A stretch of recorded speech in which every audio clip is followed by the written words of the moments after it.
Multiojankatu toista käsiä. Multisilta on se Tampere Tampere.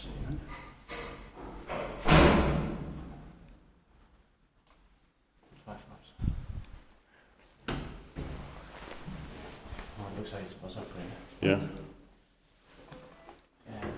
It was modernized already in 1993 by Otis. Yeah. It was built in 19... When was it built actually? 72 maybe? Yeah. ValmetSchlieren. Serial number is VS2061.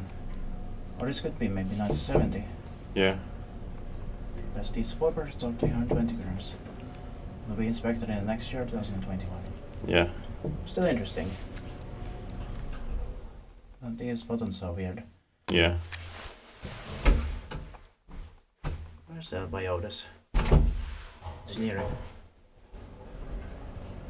Generically 90s buttons. Yeah. This organization will be 30 years old in 2023. Expected paikkiväis, mutta meitä paikka on. I think this residential building has 5 staircases. Yeah. You can film on them all. It's still interesting.